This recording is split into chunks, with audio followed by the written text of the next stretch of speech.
안녕하세요. 두 번째 인생입니다.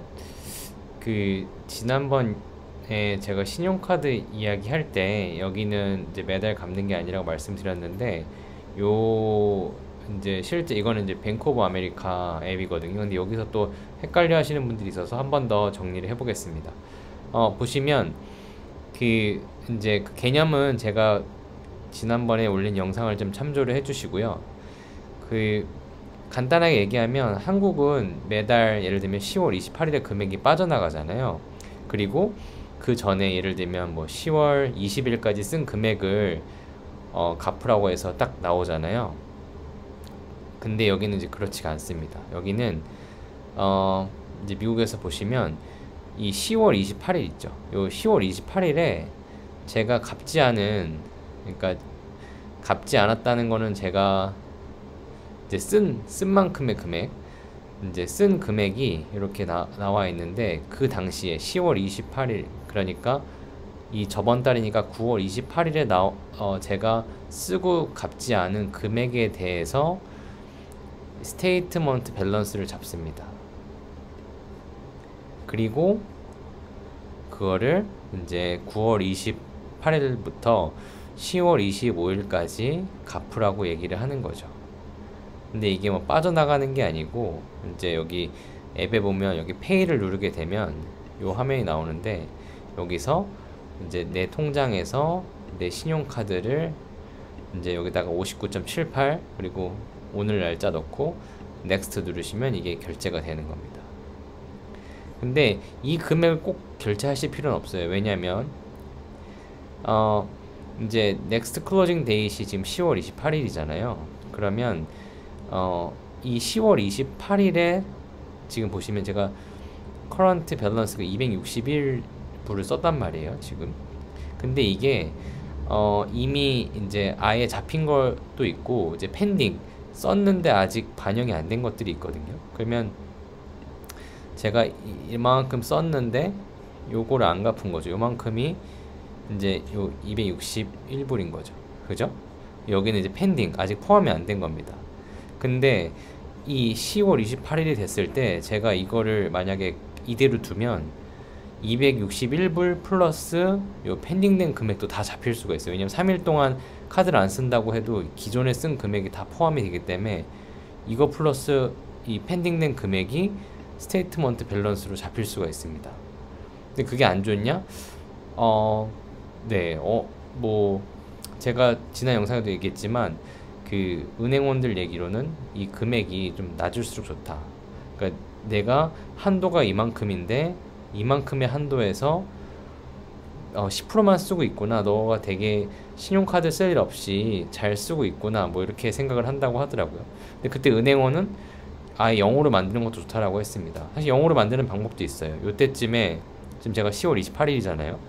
그러면 뭐 10월 25일, 5일이나 6일에 뭐 이걸 넘어가는 500불을 그냥 미리 선결제를 해버립니다. 그러면 이게 마이너스로 표시가 되면서 이게 아예 잡히지가 않습니다. 뭐 그렇게 하시는 방법도 있는데 뭐 굳이 그렇게까지 하실 필요는 없고요. 이제 여기 중요한 거는 이제 스테이트먼트 밸런스를 너무 높지 않게 유지하는 건데, 오늘이 10월 25일이라고 했을 때 여기 보시면 10월 28일 날 이제 이게 잡혀야 되니까 뭐 오늘쯤 한 200불 결제해 놓고 펜딩된 금액이 없다면 뭐 200불 결제해 놓으면 60불이 남으니까 다음에 스테이트먼트 밸런스는 60불이 되겠죠. 그러면 이제 이게 28일이 지나고 나면 어떻게 되냐면 여기는 11월 28일 이렇게 되겠죠. 그리고 이거는 11월 25일이 되겠고, 여기에는 이제 60불 이렇게 잡히겠죠. 근데 이게 갚는다고 해서 없어지진 않아요. 예를 들면 지금 이게 아까 말씀드린 것처럼 9월 28일 날 잡힌 건데 그 뒤로 제가 훨씬 많이 썼거든요. 쓰고 갚고 했는데 그래도 유지가 됩니다. 그러니까 이거는 크게 신경 쓰지 않으셔도 되는 금액이에요. 중요한 건 이 클로징 데이트 오기 전에 쓴 금액을 미리미리 결제하셔서 요 금액을 너무 높지 않게 유지하시는 게 제일 좋습니다. 그래서 막 어떤 경우에는 이걸 높게 안 하려고 했는데 이 펜딩된 금액이 예를 들어서 10월 27일 날 제가 뭔가 결제했어요. 뭐 300불짜리를. 근데 그게 바로 이게 펜딩된 금액이 아니고 확정이 되면서 이게 열로 넘어가면, 예를 들어서 제가 260불을 갚아놨어도 갑자기 이게 300불이 넘어오면서 스테이트먼트 밸런스가 300이 될 수도 있습니다. 그러면 이제 많이 쓴 것처럼 보이겠죠. 그렇기 때문에 요 금액을 좀 유지하기 위해서는 요 넥스트 클로징 데이트 전에 적당히 결제해 놓고, 만약에 펜딩된 금액도 이제 나오거든요. 그럼 보고 그 펜딩된 금액이 합쳐지는 것까지 고려하셔서 미리 결제를 하시면 좀 안정적으로 쓰실 수가 있습니다. 사실 크레딧 스코어 관련해서 이 스테이트먼트 밸런스 어떻게 관리하라 이런 얘기는 다 달라요. 은행원조차도 저한테 정확히 얘기를 못 하더라고요. 근데 자기도 이 펜딩된 금액이 갑자기 넘어오면서, 혹은 뭐 자동 결제가 되면서 이게 금액이 올라갔을 때 좀 짜증 난다고 하더라고요. 그러니까 사실은 아무도 정답은 모릅니다. 근데 제가 해본 결과 일단 뭐 낮게 유지하는 게 좋은 것 같아요. 앱들에서도 낮게 유지하는 게 되게 좋다고 나오거든요.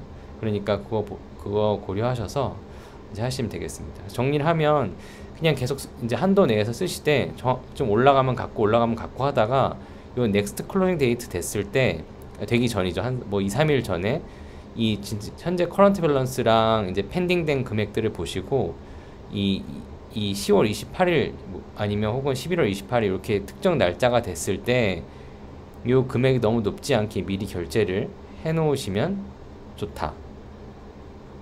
네, 그게 결론입니다. 그래서 조금 이게 한국이랑 달라서 좀 생소하셔서 되게 질문이 많으시더라고요. 그래서 요거를 한번 정리를 해봤는데, 이거 보시고도 이해가 안 되시면 댓글 달아주시면 제가 같이 한 번 더 설명드리도록 하겠습니다. 그럼 오늘 영상은 여기서 마치겠습니다.